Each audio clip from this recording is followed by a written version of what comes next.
Hey, I'm Spooky Plume, and this is the first video of a series I'm calling Inside the Fallen Passage, but you'll understand the name soon.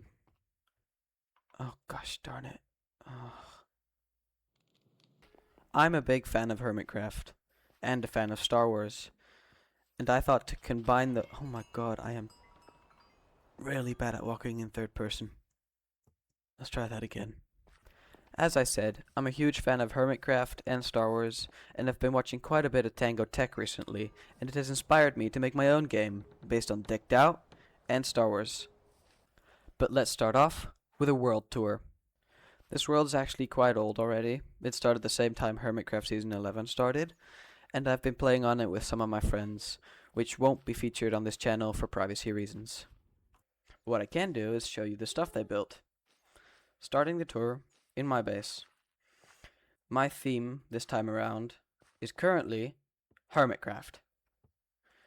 But it used to be a secret lab investigating some kind of dimension underneath the earth. But I changed from that eventually. If we go down here into my barn, we enter the lab.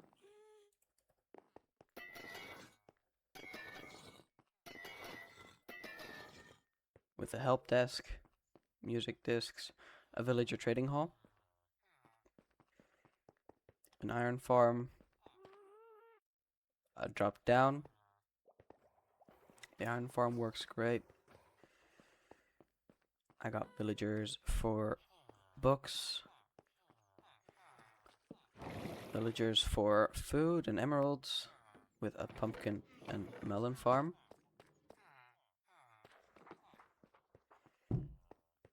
Now, down here, I have an elevator going up, but I'll show you that later. Up here, we have the end portal frame, where one of my friends made a sand duper, which I allow, but only one. Whoa, shaders make it look cool. Oh well. Going up again. We go back into the villager trading hall, this time entering the doors with here the elevator, bringing you all the way down.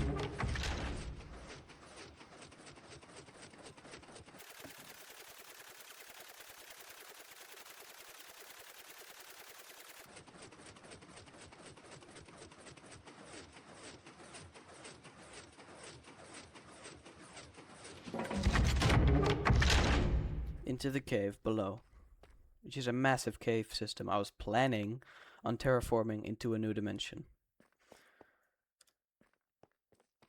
But eventually I didn't really like the idea anymore, and now my theme is Hermitcraft. So all the builds after this, I'll still keep building farms around it because it still looks cool, but my main theme is Hermitcraft. The current terrain is based on Pearlescent Moon's Australian landscape, mixing in some tech and dystopian features, bringing you up there. Wait, you know what, let's do that. Up here, Etho's Elytra cannon, modified to look cool in a different way. Again, super simple. Put an ender pearl in, go up,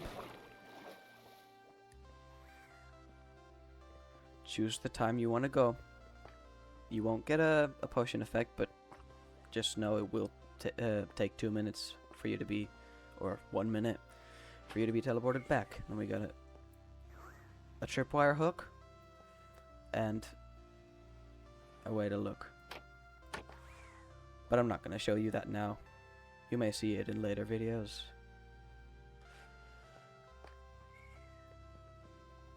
If we go back down, we keep walking along the path. We here have a waterfall I made.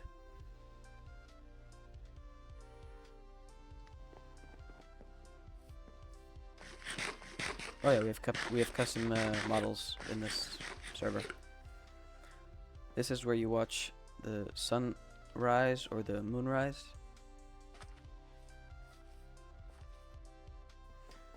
And walking around these hills, we get an arch based on Scar's arch.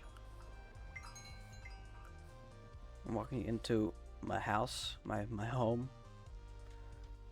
We sleep through the night. Now there's a waterfall, and there's two entrances. Here we have a bantha kebab shop. If you throw a diamond over the counter, press the button, you get a bantha pouch with bantha kebabs. Here we have another room. And these two elements are from the game, which I will be showing you shortly. We have another tower up there. And another small building up here.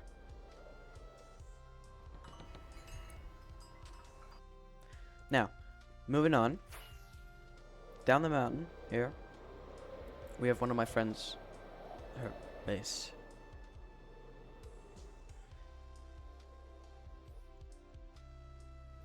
Her theme is Japan, with her starter base and some other buildings. Sadly, she hasn't been online much, but that doesn't matter.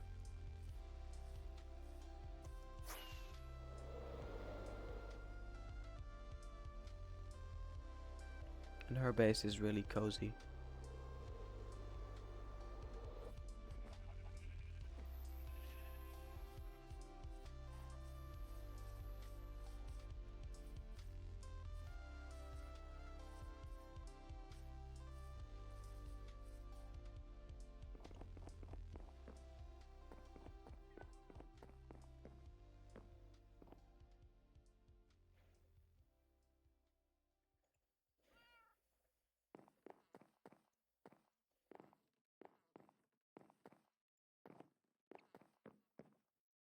Moving on, we go over the river, over to the shopping district. To start off, the shopping district has both shops and games to play. We have a flight course, where you're supposed to fly through all the rings. Oh, I already missed one. Never mind. And next to it, my rocket shop. One of my friends is making an armor shop where you can borrow armor.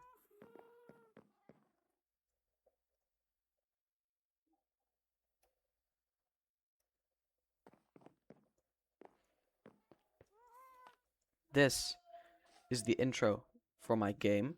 This is where you get a compass to unlock the game. This might look familiar if you know Hermitcraft. That's because I rebuilt Whack-A-Shulker in our survival world using just the clips that DocM77 published in his videos. No tutorial. Me trying to figure out how everything worked and so on. So we have the sugar farm. Wait, just a sec. Let me turn on gamma. Cheaty. We have the shulker farm. With shulkers being attacked by the witch with harm something potions. Bring them up once they're needed. Then there's 5 up here. You have to shoot them. When you shoot them, the calibrated scope sensors inside here detect that, activate the piston, sending a pulse through to these lines, but you could watch that in his videos. Shout out to him. And you got a bow and arrow, and then when you go up, you can play Whack-A-Shulker, where I added my own custom music. Of course, I gave him full credit. Over here, we have the Sacred Frog, my Froglight shop, where I sell all 3 colors.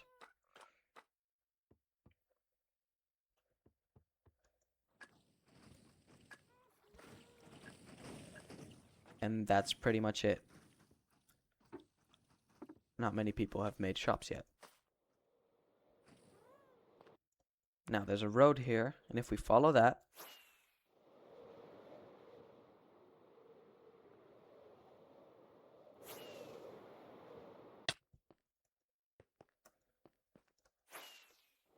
up the mountain, we have one of my other friends' base.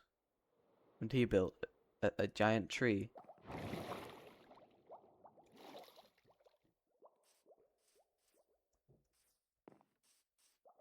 Yeah, a tree. With here, a way down, to then go up again.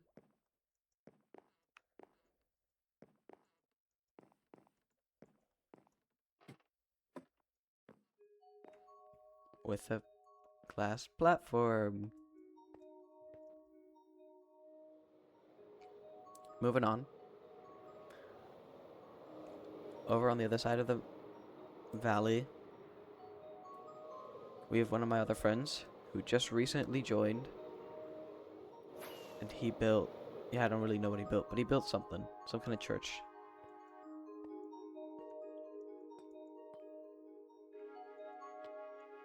Oh.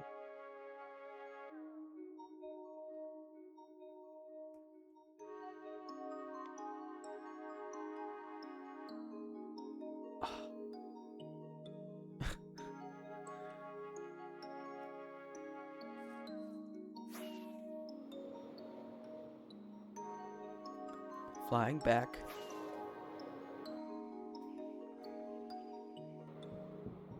We go over to one of my other friends' base. This is the guy who also made the armor shop.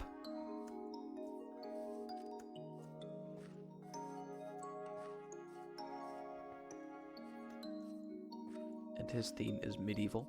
And he is, this is his starter base, and he's planning on making a giant medieval city under this mountain with a giant castle on top.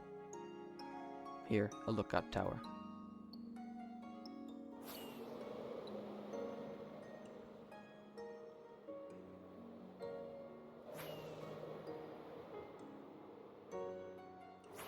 Flying back to our base. This is where I live. But you've seen that before. Now, if you're familiar with Hermitcraft, or you've clicked on this video, you'll probably know Decked Out. Decked Out is a deck building game made by Tango Tech, one of the hermits, involving puzzles, traps, creatures, fights, and progression with cards, relics, and all that stuff. And Star Wars, which is quite famous, so you should probably know what it is. And I've tried to combine the two. I've only started working on this game about a month ago. To get you guys up to date on the game, you have to throw your compass down here, or maybe I'll change that to a key, which you can claim with me or buy at a shop. I don't know yet. The door, the gravel, no, concrete powdered door, falls down. You put your shulker box in, which is your deck, so all your relics and stuff. You get food for the game, and the door closes behind you. You are now locked in the game. You can take pieces of armor, because you might need them later on. And then we go down here into the cave. Turn this on.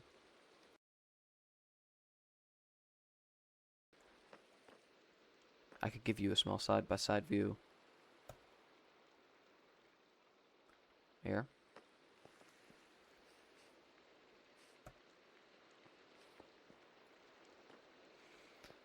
And there seems to be some kind of some wall here.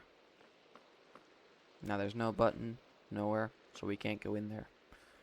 But if you look closely, there is some kind of dark passageway, inspired by the crawly walk tunnels in Jedi Survivor and Jedi Fallen Order. This is actually just a mess of rubble and slabs and walls and fences and whatever. Then we get out of the tunnel and we have to parkour a bit.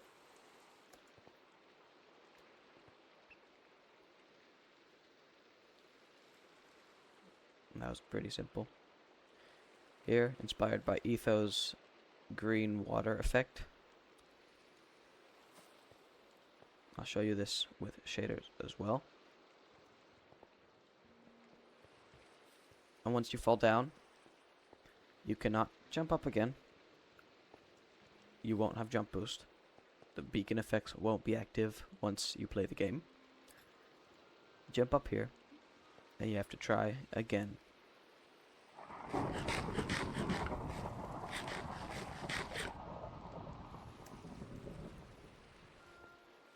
Oh no. And then you fall down again. You have to try again. I don't think I'll have enemies in this room, because it's a parkour room, and with enemies it would be even harder. And you don't have a weapon yet. Then you get here, you press the button, which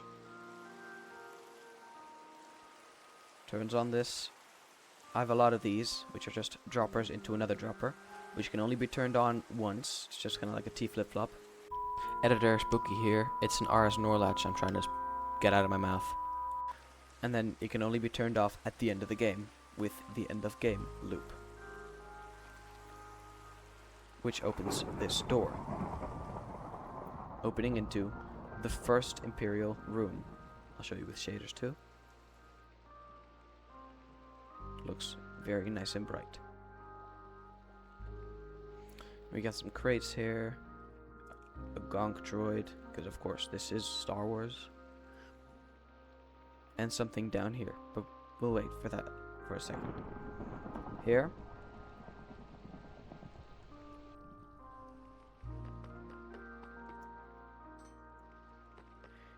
we have a button, which when pressed, this door opens back to this hallway.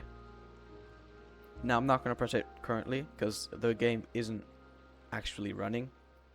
As you can see, no player is turned on, and if I press this button now and it sees no one is active, it'll still drop one of the player data items, remembering that this door has been opened by that player, and it'll just get lost, and I don't want that currently.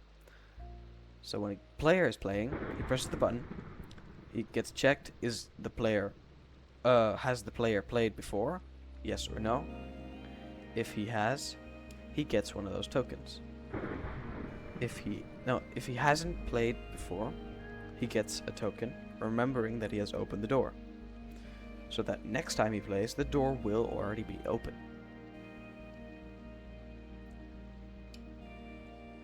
Moving on,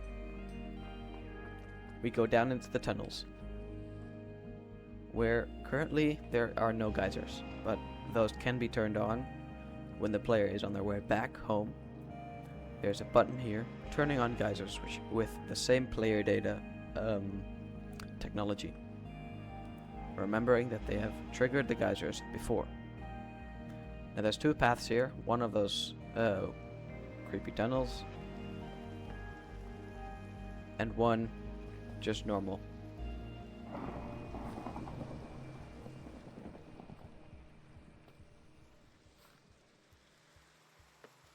Which brings you into another room, which is a bit dark currently, but I'll turn off shaders. A bit brighter. This is the next room, where there will be enemies down below, or you could just forget about them, or skip them. But you wouldn't want that because there's a room, and there will be multiple chest rooms throughout the whole game, with a lot of barrels or other loot containers containing loot and more stuff you may want. Jumping up, if you know the Jedi Survivor games, you'll probably recognize what this is. This is a sliding wall, or a wall you can run on. Wall running. And this is achieved using maps and invisible item frames, which means the maps get pushed in almost all the way into the block. And then they're sitting on top of honey blocks, which means you slide, which creates that effect. And then you keep going, and I've not built more than this yet.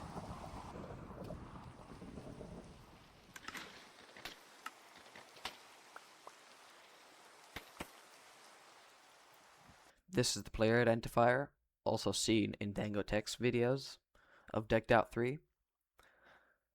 These are some of the detectors for the things.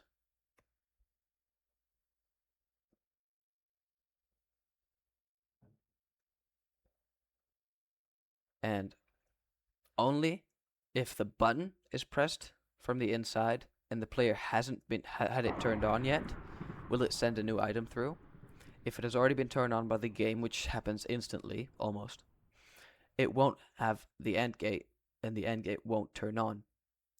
Meaning that there won't be a new item gave out for the same player, because the player has already claimed the item.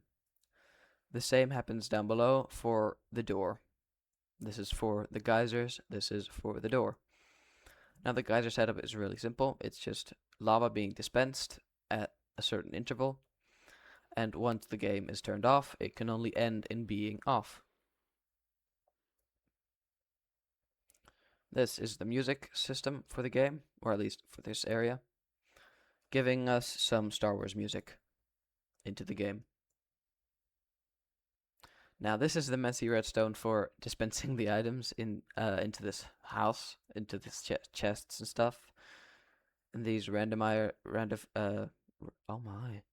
these randomizers, what the hell do you call them?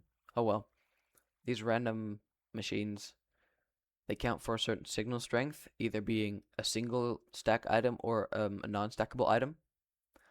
And then depending on the signal output, in this case, if it's a stackable item, it sends a signal strength of 1. This doesn't keep going because it's a signal strength of 1. And if it were, but it does come out here, giving us at least one item. If it's a non-stackable item, it sends out a signal of 3, moving us forward, giving us multiple ticks, 1, 2, 3 ticks, 3 pulses, sending out 3 items instead of 1. We have that multiple times here.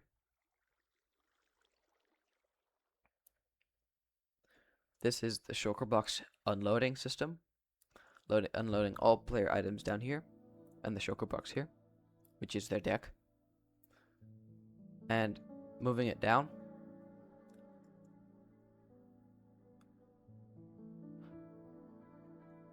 Dropping them at a certain interval. This is very important because the items will get dropped here, and if it gets done too quickly, the armor pieces won't get sorted, which is the next thing that happens.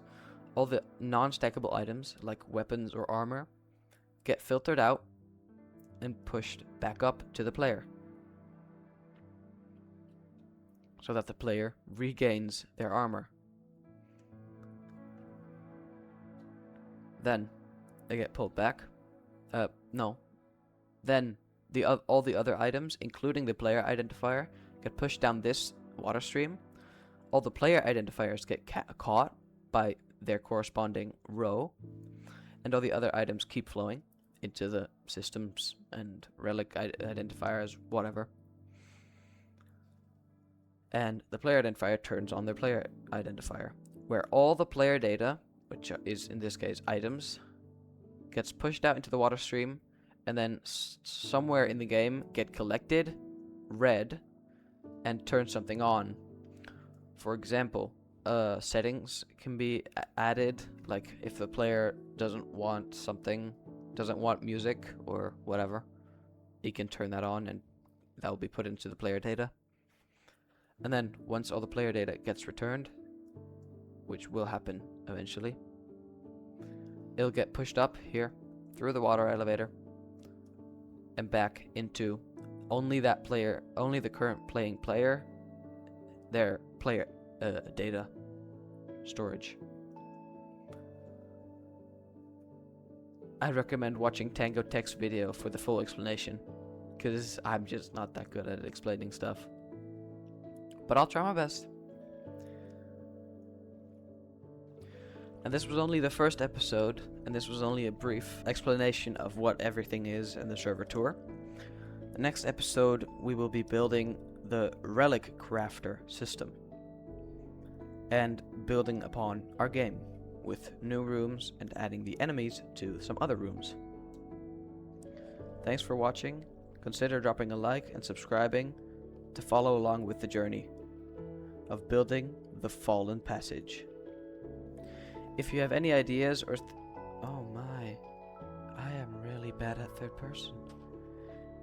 As I was saying, if you have any ideas or any recommendations to how I can do stuff better, please write them in the comments below, and I'll make sure to read them. Goodbye.